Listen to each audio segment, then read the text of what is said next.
Michael, I wanted to talk to you a little bit about Tarantula. You're forcing me to. I'm forcing Michael Markowski, sitting here to my left, to talk about a piece that he wrote for me. You know, he's a composer. They do that.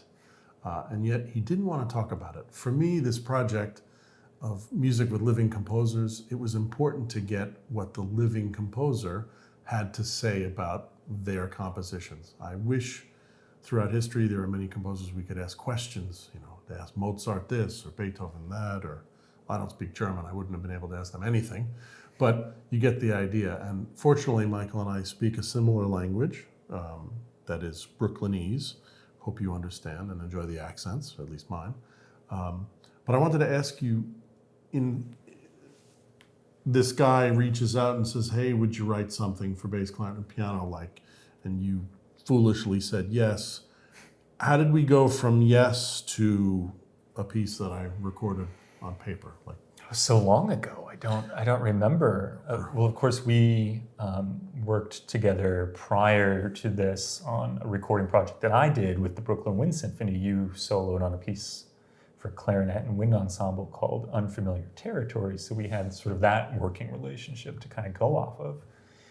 And then you started your recording project. And as you were gathering composers together, I think the only thing I said to you is like, just let me know when you need it, so that I gave myself enough time to actually write the thing. Because, you know, it's a 5-minute piece for clarinet and piano, bass clarinet and piano. That still can take a long time because I'm a very slow composer in more ways than one.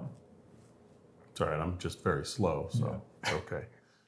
Was there anything, now, so you've written for all different formations and things like that. Was there anything you needed to do specifically to prepare for the bass clarinet? Did you listen to other works out there? Did you just check the range? Yeah. Check the range. No, I think for me, the assignment I gave myself was knowing sort of the timbral qualities of the bass clarinet. What sort of piece did I want to write that kind of played to those strengths, as it were? Like for me, the bass clarinet, especially in sort of the lower register, is so buzzy and fuzzy, and it's of course like sort of the bigger of the clarinets, right? And so I decided I wanted to write a piece, a Tarantula, or at least a variation on Tarantula for bass clarinet called Tarantula, which is the bigger, fuzzier of the spiders, right? And so for me, like when I think of tarantulas in general, I kind of think of the sound qualities of the bass clarinet. So that was kind of where this piece started, at least in my head. I had an assignment, I could run with that a little bit. Historically, I mean, I've seen a lot of your music, wind ensemble pieces and chamber music pieces, and I've heard songs and solo violin work.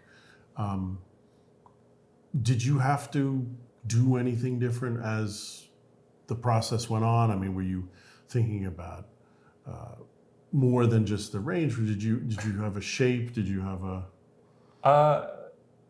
I don't remember. Did I send you like sketches of this particular piece like early on? Did I like? I'm sure I sent you at least something and said like, "Is this too hard?" And you said, "Nope, it's fine. I'll practice." You know, or something like, which, you know, in retrospect is questionable your own decision fault. on my own. Yeah.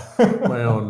Well, we learn from our experiences. Yeah. No, I do remember. I think you sent me the equivalent of the first couple pages. Okay. And then.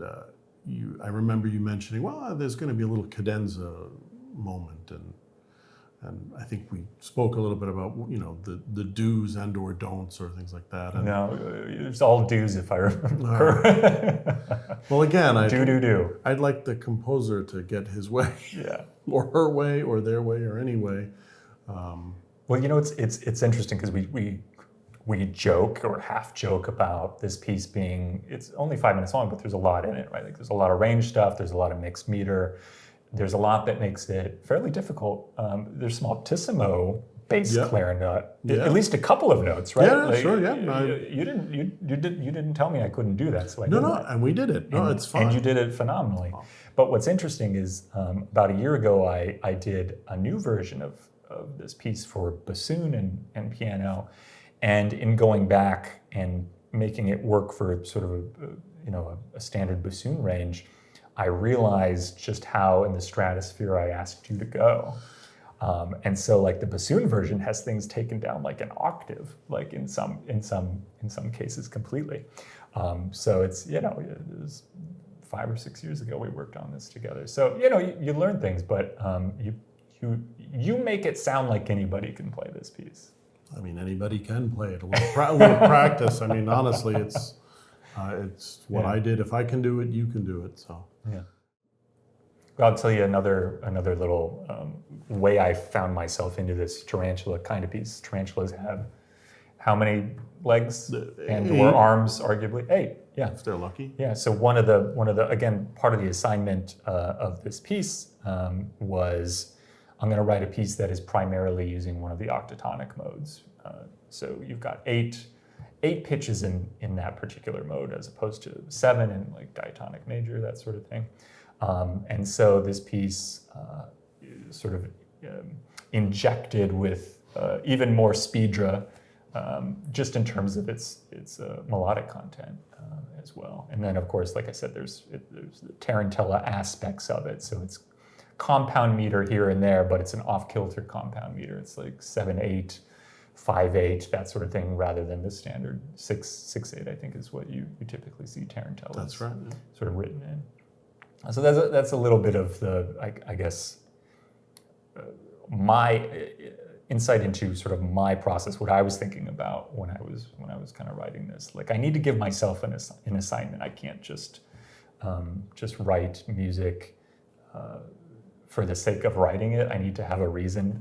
This is my undoing as a composer. Like, I need to overthink things so that I can find my way into this world and then out of it as well. But I think that's like super interesting to put kind of not, I don't want to say constraints, but you put yourself in a structure to write something. Some of the other works on this project were, based on sonata, allegro form, or theme and variations, but you putting yourself, not only a harmonic constraint and also a structural constraint of the dance.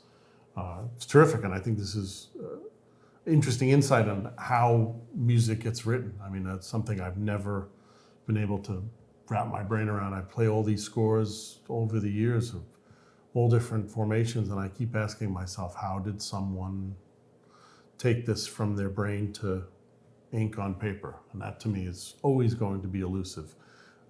But that's like me in practicing. Like, I don't understand how you can look at a piece of music like Tarantula and then a few weeks later have mastered a piece like that. It takes time, right? Like, you break things down into small pieces, right. Small manageable pieces, and like I think it's very similar in terms of how we work practicing and being a professional musician versus composing. The hard part is what note comes next, right? Like, and I guess that's the same for both of us, right? Yeah. Playing what note comes next. Yeah. Wow. That'll be our podcast title. What comes next?